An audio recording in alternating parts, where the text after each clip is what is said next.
Okay, so I'm making nettle pesto, and I think just when you make pesto, it's good to make a bigger batch, you know, because it's good to freeze. So I'm going to do, we'll see how much I have after I weigh this out, because I also like to dry nettles. Nettles is my favorite food, my favorite medicinal herb, my favorite food. I love how like nourishing and, you know, beautiful this thing is, but how it will also sting you if you do not know how to handle it right. So it really reminds you to have awareness when you're around this plant. And I'm gonna do a mix, so I'll dry some to have teas or to do a hair rinse with, so it's nice and fresh right out of my garden instead of having to buy dried from somebody else. But you want to wear gloves when you're working with nettles. I just got stung a second ago. I will pick nettles barehanded because I do know how to handle them, and I have respect for this plant. I love, love, love this plant. This plant is my spirit plant. So you want to use the gloves when you're handling it in this manner. And then there are different ways that you can get rid of the sting so that you can handle it. One I'm going to use today, I'm going to blanch it. You just blanch it for a minute or two and then put it into cold water so it keeps this fresh, vibrant green to it when you make the pesto. So it's just this beautiful plant. But again, you just want to know how to work with it, right? And the bounty of this earth is just so beautiful. So I'm going to mix it with some basil to make it go a little bit further. We'll see how it turns out. And I'm going to use walnuts instead of pine nuts because that's what I have. And I also have these walnuts that I've soaked and then I dehydrated, because nuts have an enzyme inhibitor.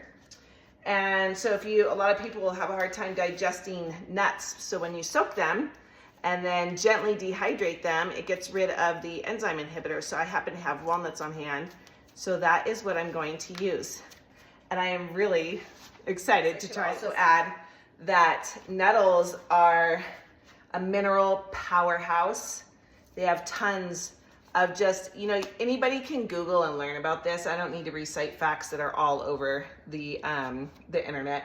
But I love this because of the amount of nettles. So I'm going to throw these seeds back out in the garden because I plan on having a huge nettle patch next year. Each year it's gotten bigger. But this plant even has protein. What? It's so amazing. It's great for hair. It's great. So, and freeze-dried nettles are really good for allergies. And yeah, so I use, so there's a little saying in the herbalist world that when in doubt, use nettles, because that's like how much it can give to literally any individual. You know, there's no like contraindications or side effects or anything like that. It's just this beautiful plant that, you know, if you have respect for it, will nourish you on so many different levels. And it's just beautiful. So nettles. I can't get my glove off. One more tip, but just the tip.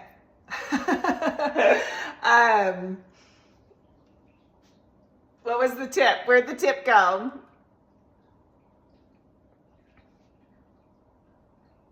I got caught up in my own joke.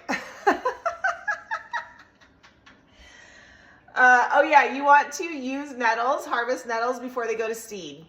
So I forget, except there's it irritates, I believe it's the kidneys, that it can be an irritant to the kidneys if once the plant's gone to seed. So that was an old fact that I learned years ago. And so, but just, if you don't remember anything else, just remember harvest it before it goes to seed.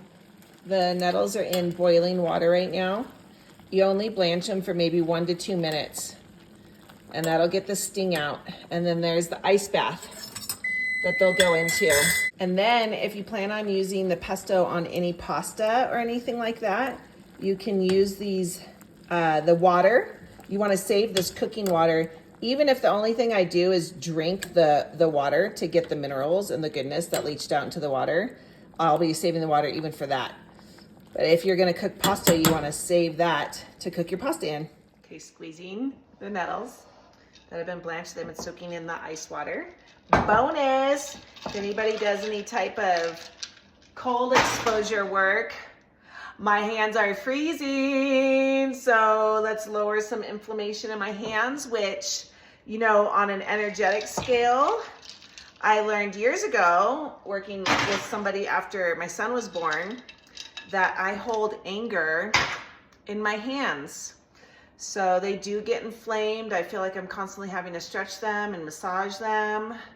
And so just right now, even though I'm like, shh, this is cold, I also know that cold is good. Oh my gosh, so many little perks. Okay, another fun fact about nettles is people, and I have not done this, I have gotten stung. In fact, sometimes I've stung myself on purpose. But I typically know how to handle nettles. But people will use nettles, get the fresh nettles in a bunch and then hit themselves. And I know that there's a term for this, but it escapes me. But they will, whack themselves with the fresh nettles to sting themselves to help with symptoms of arthritis. So yeah, anyways, nettles. Okay. So I have the walnuts. I actually added some pine nuts and I just lightly toasted these. Don't burn them. I've got basil from the garden and from a friend's garden, and then the nettles ready to go. A little bit of Parmesan, and then the recipe that I'm following calls for 1 to 2 cloves of garlic. I did 3 big ones because garlic is good.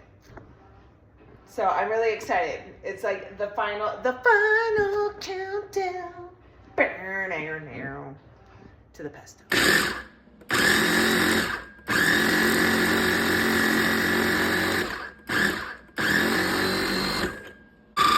Yeah, get it. A little taste test before I add the olive oil.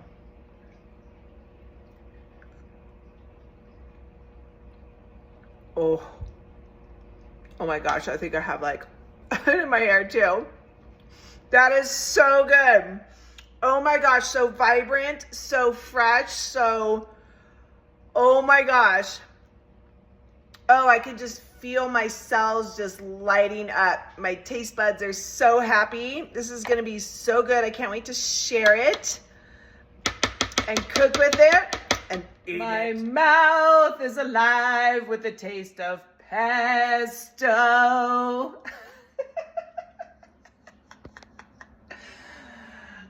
I should make pesto more often.